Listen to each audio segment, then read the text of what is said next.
News Radio 700 WLW.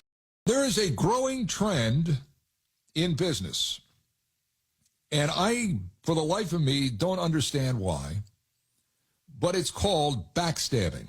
There's always been backstabbing in business.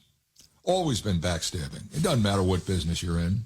This business that I have been in is notorious for it, but maybe your business is subject to it as well. But backstabbing is the new office norm. It's almost accepted now. Gen Z and millennials are blame-shifting, snitching, setting up others to fail. But so too are their managers. And it's led to what's known now as workplace incivility. What's that? Shaming, gaslighting, excessively micromanaging others, up 21.5% in the first quarter of 2025, according to a survey done by a company I've never heard of. But I clicked on the link here, and apparently this company, SHRM, is used quite a bit among Fortune 500 companies to see how people are working together and how managing those people has changed as we've entered into a new year. 21.5% up.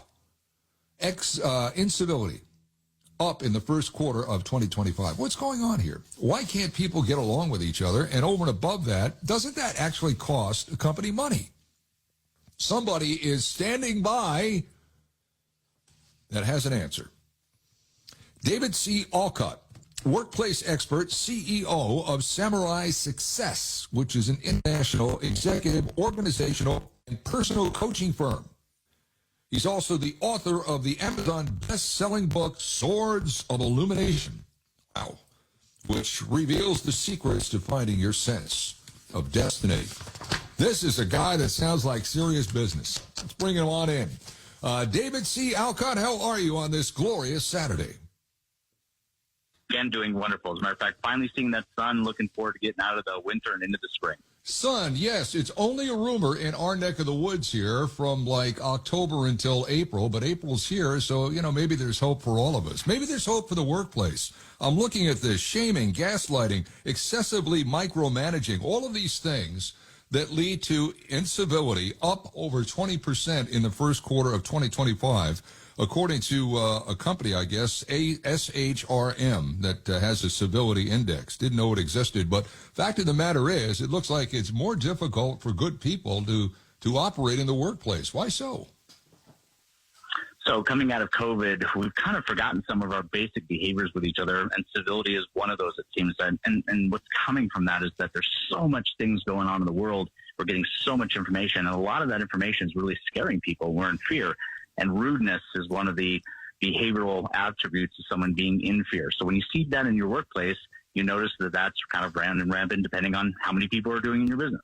Rudeness. Okay, let's talk about that for a second. You said insecurity. That leads me to think bad self-esteem. That leads me to think maybe the person that's being rude may not be competent at their job, and so they're trying to gaslight somebody that is. Is that an interconnected thing? Yeah, absolutely. As a matter of fact, that's one of the interesting behaviors that we do as human beings. Oftentimes, to make ourselves look good, we have to bring someone else down. And we've got to really change that, because once that becomes part of your culture and we enthusiastically let that happen, and that's how we could promote that, by just simply letting it happen, we get out of life what we tolerate. And if we're tolerating that in our business, it's going to keep showing up. So that's the first things we can do as business owners and managers is take a look for that and make sure we're sitting down with those people and just telling them, hey, that doesn't fit here. Everybody that's listening to this is probably saying to themselves, yeah, they're talking about some jerk that they work with, that guy or that woman. So obviously the employee would know, I think, quicker than the employer or the manager that someone is being rude. Now, you don't want to drop a dime on a fellow employee unless you absolutely have to. So what do you do if you're the victim of rudeness or you're a victim of incivility? I mean, what do you do at that point? So here's a couple of steps to really help out with. First of all, rudeness is so subjective. You might be having a bad day. Someone saying something to you might seem rude that day or something like that. But if that behavior is consistent, what we're looking for. Very first thing to do is simply write down the information, what's happening. State the facts. Stay away from opinions and all these feeling states we have around it. And the next step is not to go to your boss, but go to a trusted colleague that you really trust within your company and say, listen, here's what I'm dealing with. And just state the facts. Don't tell me who the person is. How would you deal with that? And get some feedback, because that person will probably give you an indicator whether that's really rude behavior or somebody was having a bad day. Hey, I know them a little bit better. Or if they say to you, no, that's pretty common with that person. The next thing to do. No, go ahead. I mean, that's a good first step. Obviously, there's others. Go ahead. Didn't mean to interrupt. No, not at all. So once you have that trusted advisor saying, yes, this is, we can agree, this is rude behavior. We've seen this before. Then present that to the individual who's actually doing the behavior. And here's the interesting thing. When we present information to other people, just think about how you want to present to yourself. Do you want somebody jamming down your throat and say, hey, clean up the dishes, do this, you got to make your plate? No one wants that. No. So how we're going to approach it, let's use the golden rule, man. How you want to be treated, treat other people like that. Right. And I know that sounds silly, but it works. Well, no, it does. I mean, put yourself in that other person's shoes. I had a manager that told me once, he said, when you interact with somebody, you never know the kind of day that person is having. You have no idea. You're dealing with them just on one level there. And, of course, people, their lives are on multi-levels. But, they're all things that could be occurring in that person's life. So, before you start down, a road that might be the road to incivility, maybe you just need to have some sort of light bulb go off in your head. Whoa, wait a minute. That's not like him, or that's not like her, whatever it may be. Or, wait a minute, there's something else going on here. That's a lot to ask, I know, because this is a me first and you know what you can do with yourself world. But I think that's probably not bad advice. It's a great place. As a matter of fact, talking with your trusted colleague will give you that perspective that you're looking for to have that conversation in that way. Without that trusted advisor, you're probably just going to go in there and blow the wheels off somebody else, and it's just going to create more conflict. Yeah. How much of this, and I hate excuse making, but how much of this could be attributed to the fact that for a long time, in some cases up to 5 years, returning to the office was just, a pipe dream. Everybody was working from home. I'm never going to have to go back into the office again. This is working out fine. And then bang, employers are saying, wait a minute. No, we want everybody back in. The culture is at stake here. We're paying a steep note on this building, whether we're renting or owning. And so people got back to the office, probably weren't happy about it, and maybe started behaving this way. I know that sounds like an excuse, but could it be an explanation? Absolutely. As a matter of fact, there's a great adage that goes along with this that most people believe that practice makes perfect.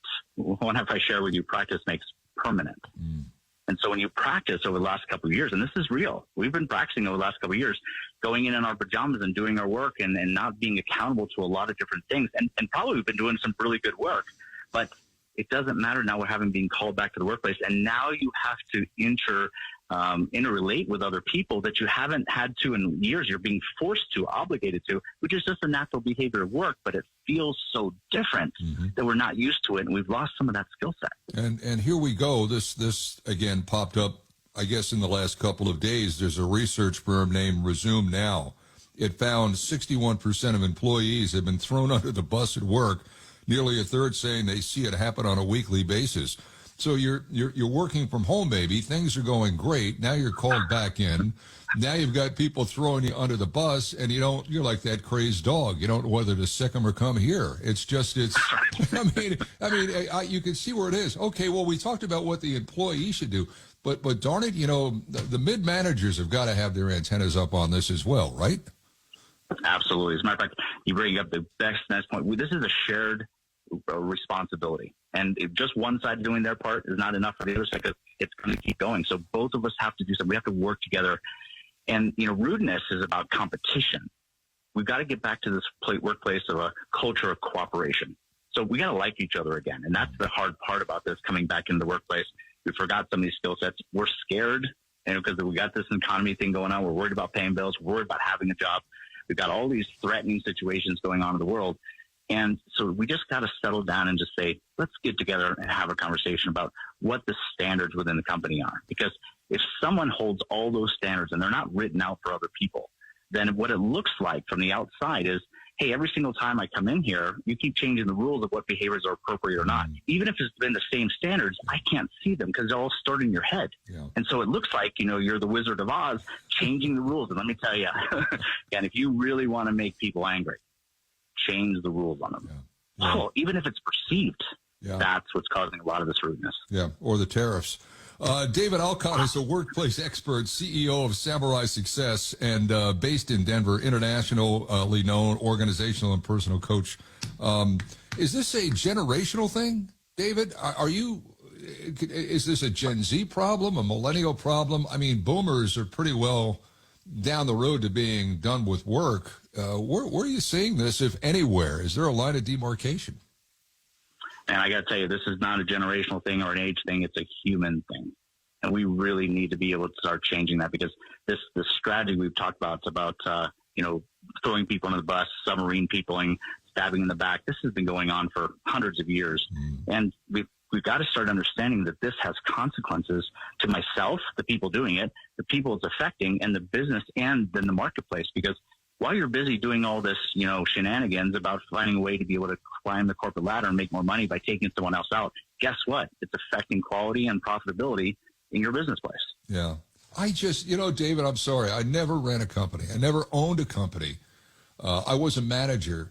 But I think a lot of this stuff is C-suite problems. I really do. I mean, you're right. It's always gone on. People, my gosh, in my business, it's almost on a minute-by-minute basis, but it's always gone on. It seems to me that maybe you get bumped up the ladder of success, and all of a sudden you're running the show, and you get insulated a little bit. I don't know. I don't know if that's, again, an excuse or an explanation, but I think a lot of this can be solved from the C-suite, can it? It absolutely can. As a matter of fact, what we get out of life is what we tolerate. And if it's not tolerated by the heads of the company, the C-suite folks, then a lot of the other people are going to go in compliance. The ones that don't want to be compliant with it are going to leave. So it absolutely has a balanced responsibility to it, but it has a lot of effort coming to the C-suite. Right, and there's a dollar figure that can be attached to this, because the most expensive thing I think any company can do is keep hiring employees. You have to search, you have to find the right person, you have to train that person, and if that person is out the door because they can't stand it in 9 months, it's rinse and repeat, and all of a sudden you're dropping a lot of money on something that should not be costing you very much at all. So I think maybe for some people that sit in that corner office, if you just say, look, it's costing you X amount of dollars with what's going on here, you need to get busy solving it. People in the corner suite always know dollars and cents better than anything else, don't they? It's such a clear metric to get people motivated, yes. David, your book absolutely sounds intriguing. Swords of Illumination. I mean, that just sounds like, are there swords involved in that book, David, or is it just all hyperbole? It's actually based upon a metaphor of a young man, Yoshi, going to learn how to become samurai. And samurai, loosely translated, means in service of others. Wow. And I will tell you, Ken, one of the greatest things I've ever learned in my life is, if you truly want to live a great, extraordinary life, be in service of others. And being samurai is what we do. So teaching and training about how to do that. But most importantly is so much of the stuff that you and I are talking about today is actually based upon something called programming. And that programming is rewritable. You can actually change your subconscious programming to be able to control and actually attract a new destiny to you. So when you're willing to do that, make those kind of changes, we can help. No small reason why David has named his company SamuraiSuccess.com. SamuraiSuccess.com. All right, David, thanks. Good insight into all of this, and stay well. Yours is a voice we need to hear. Thanks. Thanks, Ken. Yeah, you bet.